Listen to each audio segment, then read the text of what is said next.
Copy check کرنے کے پیسے کم کون دے رہا ہے؟ ادارہ، بورڈ یا یونیورسٹی. اور جو اسٹوڈنٹ ہے اس نے تو اپنی فیس جو یونیورسٹی کی اور بورڈ کی تھی اس نے تو پوری دی ہے، تو اس کی سزا اسٹوڈنٹ کو کیوں دی جا رہی ہے؟ اور ایک غلط فیصلہ جو ہے استاد کے کاپی چیک کرتے وقت وہ کتنے نوجوانوں کا تو مستقبل تاریخ کر دیتا ہے. اس میں یہ قصور استاد کا ہے کہ یا تو کہہ دے کہ میں کاپی چیک نہیں کرتا، یہ مجھے پیسے کم لگ رہے ہیں، میں یہ کاپی چیک نہیں کرتا. وہ کاپی بھی لے لیتے ہیں اور چیک کرتے وقت یہ بھی کہتے ہیں ہمیں پیسے کم ملتے ہیں اس لیے ہم نے ایسے کر دیا ایسے کر دیا ایسے کر دیا. بڑے لطیفے مشہور اس طرح ہوئے، کاپی مذاق بنا کے کاپی چیک کی گئی اور ہمارے سامنے کی باتیں بات ایسی. تو دکھ ہوا کہ دیکھیں مستقبل سے طلبا کے نہیں کھیلنا چاہیے، لیکن بس ہمارا ماحول ایسا بن گیا ہے اور وہ ہم اصل میں عادی ہیں ڈنڈوں کے، سختی کے. ہمارے یہاں کوئی بھی قانون جو ہے وہ اس پر عمل درآمد آپ کو پتہ نہیں ہوتا، اور وہ ٹریفک کا ہو یا تعلیم کا ہو، سختی کی جانی چاہیے. ہیڈ آف دی ڈپارٹمنٹ ہے، اس کو سختی کرنا چاہیے، نہیں کرتے. سختی کرنا چاہیے اور اپنی جگہ ہے، لیکن جو یہ عمل کر رہا ہے اس میں بھی خوف خدا تو ہونا چاہیے. بہت سارے ایسے غریب گھرانے کے بچے ہوتے ہیں جو یہ کہتے ہیں کہ ہم میٹرک پاس کر لیں گے تو ہم کوئی جاب کر لیں گے. آپ نے غلط چیک کر کے اس کو فیل کر دیا، اس کا ختم ہو گیا. کتنے لوگ ایسے ہوتے ہیں کہ یہ فلاں امتحان ہم پاس کر لیں گے، تو کوئی بھی جو آگے کا پلان ہوتا ہے، کتنے ضعیف ماں باپ کا سہارا ہوتے ہیں. اور ایک اور بات بھی، ایک استاد سے جو کاپی چیک کرتے تھے میری بات ہوئی تو انہوں نے کہا کہ وہ ایک تو پیسے کم دیتے ہیں، تو ہمیں ایک دن میں جیسے مزدور دہاڑی کی بات کرتے ہیں نا، اس طرح انہوں نے کی کہ ہم چاہتے ہیں کہ بھائی کم سے کم ایک دن میں ہماری اتنی تو دہاڑی بن جائے.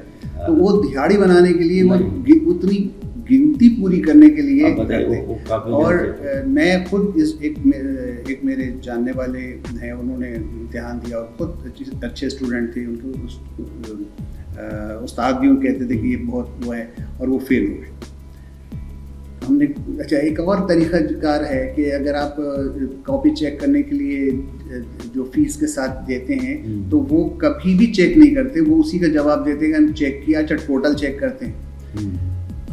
ایک تعلقات استعمال کر کے ہم نے ایک اسٹوڈنٹ کی بہت وہ تھا، تو ہم نے کاپی، انہوں نے کہہ دیا کہ ہم نے کاپی چیک کر لی، ٹوٹل چیک کیا صحیح ہے. کچھ تعلقات کی وجہ سے ہم نے ان کی کاپی نکلوائی تو دیکھا تو اندر پورے صفحے پہ نہ تو کہیں کراس تھا اور نہ رائٹ تھا. اوپر انہوں نے صرف 5 نمبر دیے تھے، مطلب انہوں نے جو کھولی نہیں، اوپر انہوں نے 5 نمبر دی تھی. اب یہ 5 نمبر سے اس اور کتنے ایسے لوگ، یہ تو کسی نے اپروچ کر کے کاپی نکالی تو پتہ چلا کہ 5 نمبر ہیں. کتنے مستقبل سے کھیل رہے ہیں. اور ایک دیکھیے استادوں کو بھی اپنا ایک کردار ادا کرنا چاہیے کہ بھئی ہم اتنے پیسے لیں گے یا ہم چیک نہیں کرتے. اور اگر ضرورت ہے اس بات کی تو جو بھی ادارہ ہے، چاہے بورڈ ہے یا یونیورسٹی ہے، وہ بھی اسٹوڈنٹ سے پیسے ایکسٹرا لے لے کاپی چیک کرنے کے. جی ہاں بالکل. جو فیس آپ طے کرتے ہیں اسٹوڈنٹ نے تو پوری دی، اس میں سے وہ کم کیوں دیتے ہیں؟ اور اگر کم دے رہے ہیں تو وہ چیک نہ کریں. تو یہ نوجوانوں کے مستقبل سے کھیلنا ہے اور بہت بھیانک کھیل ہے. بہت بھیانک کھیل ہے، خاص طور سے بورڈ آفس کے لوگ اس میں انوالو ہوتے ہیں. اور اس میں نام لینا نہیں چاہوں گا، لیکن یہ کہ وہاں یہ معاملات ہوتے تھے کہ آپ پیسے دیں، آپ کے نمبر تبدیل ہو جائیں گے، جتنے نمبر چاہیے آپ کو بتا دیجیے، پیسے ہم بتائیں گے، آپ اپنے نمبر دے دیجیے. نتیجہ یہی ہوا. میں نے اس میں اداریے میں لکھا تھا یہ ساری بات کہ 700 طلباء کو جو فیل کیا ہے نئی یونیورسٹی نے، وہ ان کو جواب دے بورڈ آفس کہ وہ کس طرح A1 گریڈ لے کے وہاں تک. ایک اور بات بھی ہونی چاہیے، اگر کوئی اسٹوڈنٹ طالب علم فیل ہوتا ہے تو اس کالج اور اسکول سے پوچھا جائے کہ آپ نے کیا پڑھایا کہ یہ فیل ہو گیا. جی وہ تاکہ اسکول اور کالج اگر یہ سمجھیں گے اور یونیورسٹی یہ سمجھے گا کہ کل ہم سے بھی پوچھا جا سکتا ہے کہ یہ بچہ کیوں فیل ہوا، تو وہ ایمانداری سے پڑھائے گا. انہوں نے پڑھا دیا، اب فیل ہوا تو اس سے کوئی وہ جواب دینی ہے. استاد کو بھی جواب دہ ہونا چاہیے کہ یہ کیسے آپ کیا پڑھایا تھا آپ نے جو یہ فیل ہو. ہاں بس یہ کیا ہوئی. چلیے ہم دوبارہ اپنے ادبی موضوع پہ آتے ہیں. نوجوان کو آپ کیا آج کے میں ادبی رجحان آپ دیکھ رہے ہیں؟ ہاں نوجوانوں میں ہے ادبی رجحان، کم ہے اور اس کے اندر بھی صرف چند ایسے ہیں کہ جو اچھے شعر کہہ رہے ہیں، ورنہ عام طور پر نوجوان دیکھتے ہیں کہ میڈیا پہ اور اس پہ مشاعروں میں بڑی واہ واہ ہوتی ہے اور سبحان اللہ کہا جاتا ہے، تو چلو کچھ نہ کچھ لکھ کے لے جاؤ اور وہاں لے جا کے پڑھ دیا جائے، اور اس کی دوڑ کی وجہ سے وہ اس پر محنت نہیں کر پاتے۔ حالانکہ محنت کریں تو بہت اچھے شعر کہہ سکتے ہیں اور تھوڑا سا بغتے ہیں اس کو تو اچھے شعر کہہ سکتے ہیں، لیکن وہ اس دوڑ کے اندر آگے نکل جاتے ہیں۔ چند ہیں جو جمع ہیں اور اچھے طریقے سے اچھے شعر کہہ رہے ہیں، وہ پسند بھی کیے جاتے ہیں۔ شعر تو خود بولتا ہے نا باسی جی، جس دیا میں جان ہوگی وہ دیا رہ جائے گا۔ باسی ایک اچھا شاعر اگر ہے تو وہ اچھے شعر کہہ رہا ہے، وہ آگے بڑھتا رہتا ہے۔ چند نوجوان شاعر ایسے ہیں کہ جو بہت اچھے شعر کہہ رہے ہیں اور آگے بڑھ رہے ہیں، ہمیں خوشی ہوتی ہے کہ ہم سچے شعر کر رہے ہیں۔ سنجیدہ شعر ایسا اعلیٰ درجے کے سننے کو ملتے ہیں، جب ہم مشاہدہ میں جاتے ہیں پھڑک جاتے ہیں تھوڑی دیر کے لیے کہ یار مطلب یہ خیال کیسے آ گیا اس کے ذہن میں۔ یہ خیال ہی تو لانا خیال محنت ہے، اور اس میں یہی ہے کہ آپ اپنا مطالعہ زیادہ سے زیادہ رکھیں، دوسرے شعراء کو پڑھیں اگر آپ شاعر بننا چاہتے ہیں، اور پھر اس کے بعد آپ شعر کہیے تو کیا وجہ ہے کہ آپ اچھے شاعر نہیں بن سکتے۔ محنت کرنا پڑتی ہے، محنت سے جی چرانے کی کوشش کی جاتی ہے، تو پھر اس میں وہ آتی ہے۔ ایک زمانہ یہ تھا کہ شاعر استاد نے 100 اشعار لکھوائے اسے کہ اس مصرے پر 100 شعر لکھ کے لا۔ اب وہ 100 شعر لکھ کے لائے، 100 مصرے لکھ کے لائے، 99 کاٹ دی انہوں نے، ایک یہ ڈھنگ کا ہے اور لکھ کے لا۔ یہ محنت ہوتی تھی۔ آج اگر کوئی مجھ جیسا شاعر اپنی غزل لکھ کے استاد کو دکھانے لے جائے اور استاد 4 شعر کاٹ دے تو میں دماغ جو ہے وہ مجھے غصہ آ جائے گا کہ یار کیسا استاد ہے۔ وہ شاگرد جو ہے تو استاد کو تبدیل کر دے گا، استاد کو تبدیل کر دے گا کہ آپ سے کوئی آج کے نوجوان ایسے ہیں جو اصلاح لیتے ہیں، یا آپ کسی کو کیا اشعار؟ نہیں، باقاعدہ میں نے ابھی کسی کو اصلاح نہیں دی اور نہ ہی کوئی آیا۔ البتہ کچھ اسٹوڈنٹ کالج لائف میں تھے، کچھ ٹیچرس ایک دو انہوں نے اپنی مجھے غزلیں دکھائیں، جنہیں میں نے درست کر کے پھر اس انشاء میں شائع کیا۔ تو کچھ کوشش تھوڑے سے کرتے ہیں لیکن وہ آگے نہیں بڑھتے۔ اب کوشش کا مطلب یہ کہ میں ان کی جو ہے وہ مجھے واٹس ایپ پر بھیجیں، میں اصلاح کروں، اس کو پیپر نکال کے پھر میں اس کو ٹھیک کروں، پھر میں واٹس ایپ پر ان کو بھیج دوں۔ یعنی وہ استاد ہو گیا، میں شاگرد ہو گیا۔ ہوتا تو یہ تھا کہ بیٹھے ہیں، اگر استاد سو رہا ہے تو شاگرد بیٹھا ہوا کہ استاد اٹھائیں گے، پھر میری اصلاح کریں گے۔ انہوں نے جو ایک چیز ٹھیک کر دی، اس کے بعد پھر سو گئے، وہ یہ چلے گئے۔ تو استاد شاگرد اپنے لیے یہی سمجھتا تھا کہ یار یہ میرے لیے عزت کی بات ہے کہ انہوں نے میرا ایک شعر ٹھیک کر دیا۔ اب ماحول نہیں۔ اور پہلے ایک یہ بھی سننے میں آتا تھا، جو پہلے کسی بھی فنی شعبے یا کسی بھی ثقافتی شعبے کا کہ جو استاد کا شاگرد ہوتا تھا، وہ پہلے کہ اگر آپ کوئی تحریری انٹرویو میں یا اس میں دیکھیں کہ میں نے اپنے استاد کی جوتیاں سیدھی کی ہیں، وہ فخر کرتا تھا۔ تو آج کل تو پتہ ہی نہیں، جوتیوں کا کوئی استاد کے نہیں پتا، مطلب کوئی دخل ہی نظر نہیں آتا۔ جی دخل ہی نظر نہیں آتا۔ ہم چاہیں گے ہمارے چینل کے لیے آپ چند اشعار اگر ہمیں، ظاہر ہے آپ چونکہ آپ کا مزاحیہ ہی ذوق ہے تو ہم چاہیں گے کہ ہمارے ناظرین کے لیے میں ادا کرتا ہوں اور مزاح کے حوالے سے، لیکن اس سے پہلے ایک میرا قطعہ ہے، سنجیدہ قطعہ ہے اور آپ کو پسند آئے گا کہ یہ بھی کیسا سانحہ ہے اہل فن کے ذیل میں، یہ بھی کیسا سانحہ ہے اہل فن کے ذیل میں، ہم بھلا دیتے ہیں دل سے ہر بڑے کردار۔ بہت بہت ہم بھلا دیتے ہیں دل سے ہر بڑے کردار کو، ہم تو وہ ہیں جو کبھی تسلیم کرتے ہی نہیں، جب تلک دفنا نہ دیں ہاتھوں سے خود فنکار۔ بہت یہ ایک ایسی سچائی ہے کہ عام طور پر جو ہے سمجھ نہیں پاتے ہیں، اور ہمارے یہاں جو ایک رجحان ہے کہ کوئی کتنا بڑا آدمی، کتنا بڑا فنکار، کتنا بڑا شاعر ہے، جب وہ زندہ ہوتا ہے تو اس کی قدر نہیں کرتے، اور جو ہی وہ اس کی آنکھ بند ہوتی ہے تو ہم اس پر مضامین لکھ کے اخباروں کی زینت بنا دیتے ہیں کہ وہ تو اتنا بڑا شاعر تھا۔ کیسے پتہ چلا کہ اتنا بڑا شاعر تھا؟ اور اتنا بڑا شاعر تھا تو پرسوں تک تو نہیں تھا وہ اتنا بڑا شاعر، آج کیسے ہوا؟ تو وجہ یہ کہ ہم مردہ پرستی کے لوگ ہیں، تو وہ یہ دل کو بات لگتی تھی تو میں نے پیش کی. میں آگے بڑھتا ہوں تھوڑا سا اور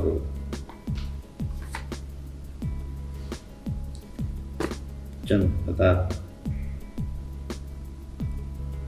پیش کرنے کی کوشش کرتا ہوں.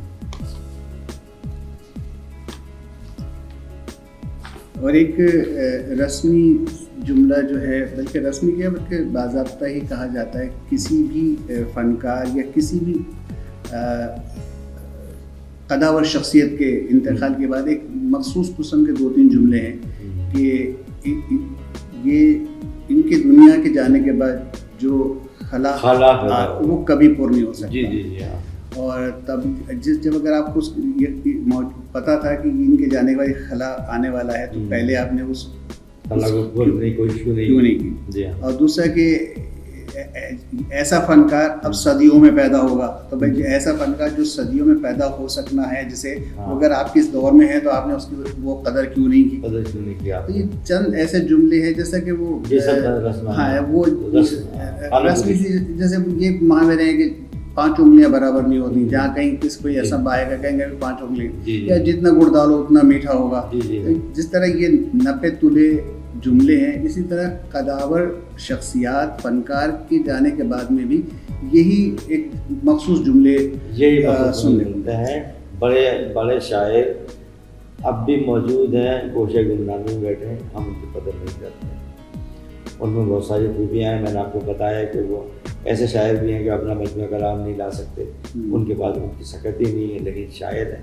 ہم جب شاعر کہہ رہے ہیں تو ہمیں پھر صرف شاعر کو دیکھنا چاہیے، اور جب ہم دیکھ رہے ہیں کہ یہ شاعری کے معیار کو پورا کر رہا ہے تو کچھ قدر کرنی چاہیے. سرکاری سطح پر ہمارے یہاں پذیرائی کم ہے شاعروں کی، اس کے مقابلے میں بھارت میں زیادہ ہے.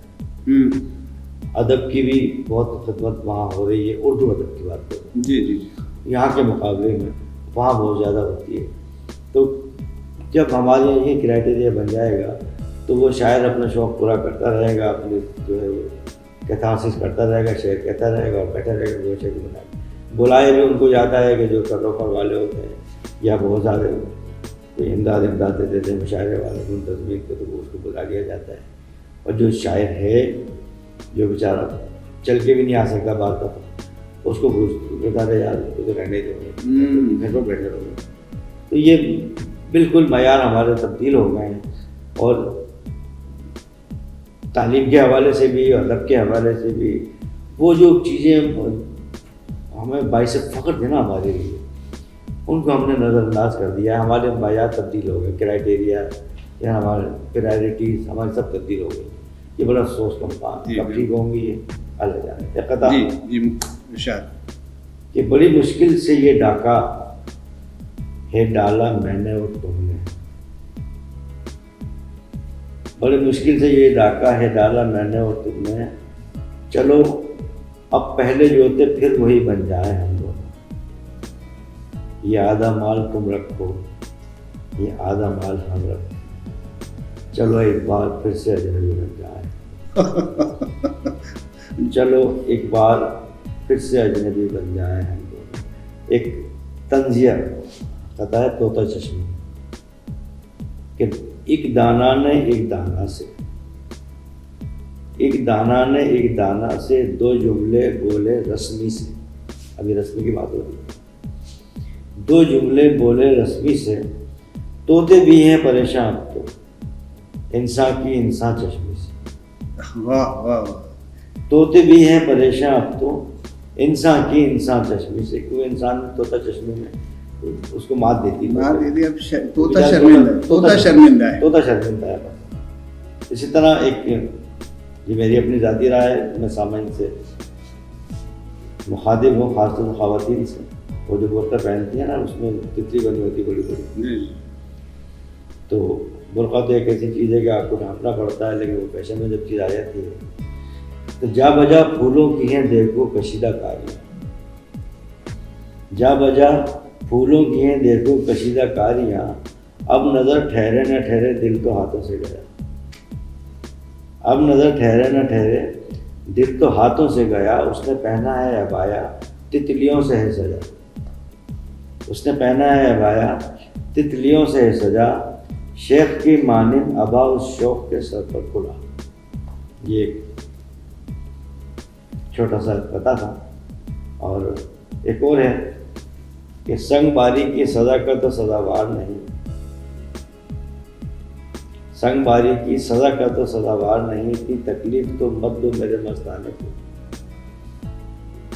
ٹیٹی کا رواج ہے ہماری اپنی، ہاں جو ٹیٹی سے اڑا دے تو اڑا دے اس کو، کوئی پتھر سے نہ مارے میرے دیوانے اس کو دوبارہ مکرر سنگ باری، اس کے عنوان جدیدیت ہے نا، پہلے پتھر کا زمانہ تھا، اب ٹیٹی کا زمانہ ہے، اس کا عنوان جدیدیت کہ سنگ باری کی سزا کا تو سزاوار نہیں، اتنی تکلیف تو مت دو میرے مستانے کو، ہاں جو ٹیٹی سے اڑا دے تو اڑا دے اس کو، کوئی پتھر سے نہ مارے میرے دیوانے۔ بہت بہت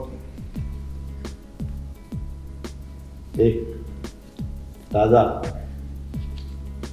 نظم ہے، اس حوالے سے پیش کر رہا ہوں، چند اشعار آپ کی نظر کہ چھوڑ دیتی ہیں جہاں پر الفتیں اپنی جگہ، چھوڑ دیتی ہیں جہاں پر الفتیں اپنی جگہ، خود بنا لیتی ہیں اس جا نفرتیں اپنی جگہ، بہت خود بنا لیتی ہیں اس جا نفرتیں اپنی جگہ، اور کیا حکومت سے گلا جب چل رہی ہو چار سو، کیا حکومت سے گلا جب چل رہی ہو چار سو، پرچیاں اپنی جگہ اور رشوتیں اپنی جگہ۔ بہت دیکھیں ہمارا معاشرہ اسی چیز میں، کیا حکومت سے گلا جب چل رہی ہو چار سو، پرچیاں اپنی جگہ اور رشوتیں اپنی جگہ، اور یہ خیال آیا تھا ایک محفل میں پبلک دیکھ کر، یہ خیال آیا تھا ایک محفل میں پبلک دیکھ کر، کھانا مل جائے غنیمت لذتیں اپنی جگہ۔ بعض جگہ بہت زیادہ رش ہوتا ہے اور بے ترتیبی بڑھ جاتی ہے، تو کھانا مل جائے غنیمت لذتیں اپنی جگہ، اور شامت اعمال کی زد میں حکومت کے ستون، آج کل بہت اچھا ہو رہا ہے، شامت اعمال کی زد میں حکومت کے ستون، اور پبلک کی طرف سے لعنتیں اپنی جگہ، بہت اور پبلک کی طرف سے لعنتیں اپنی جگہ، اور وہ حکومت چھوڑ کر بھی عرفہ اعلیٰ ہو گیا۔ میرے خطاب میں سیاست بھی آ جاتی ہے، مجھے اچھی لگتی ہے، میں چاہتا ہوں کہ ہونی چاہیے۔ وہ حکومت چھوڑ کر بھی عرفہ اعلیٰ ہو گیا، اور تکتی رہ گئیں منہ نخوتیں اپنی جگہ، اور بیوٹی اور پارلر محفل میں ہو جاتے ہیں، یہ خواتین کے نظریے، بیوٹی اور پارلر محفل میں ہو جاتے ہیں فیل، خود بنا لیتی ہیں گھر کی عورتیں اپنی جگہ، خود بنا لیتی ہیں گھر کی عورتیں اپنی جگہ، اور یہاں الیکشن اور سلیکشن میں نہیں کوئی تمیز، یہاں الیکشن اور سلیکشن میں نہیں کوئی تمیز، جو گھٹے میں فکس ہیں کچھ صورتیں اپنی جگہ، جو گھٹے میں فکس ہیں کچھ صورتیں اپنی جگہ، اور اپنی اپنی سطح پر کرتی ہیں انشا واردات، اپنی اپنی سطح پر کرتی ہیں انشا واردات، ماسیاں اپنی جگہ اور بیگمیں اپنی جگہ، ماسیاں اپنی جگہ اور بیگمیں اپنی جگہ۔ بہت عمدہ۔ آج ٹیلی فن کو کے مہمان ہیں صفدر الانشا، جن سے خیالات، اشعار اور ہم نے تبادلہ خیال کیا۔ مجھے یقین ہے ٹیلی فن کو دیکھنے اور سننے والوں کو ہمارا آج کا پروگرام بھی پسند آیا ہوگا۔ ہم آپ کی رائے کا انتظار کریں گے۔ یقیناً جب آپ کو ہمارے پروگرام پسند آ رہے ہیں تو آپ سبسکرائب تو کر ہی رہے ہیں۔ اگلے پروگرام میں کسی ایسی قداور شخصیت کے ساتھ ملاقات ہوگی۔ اللہ حافظ۔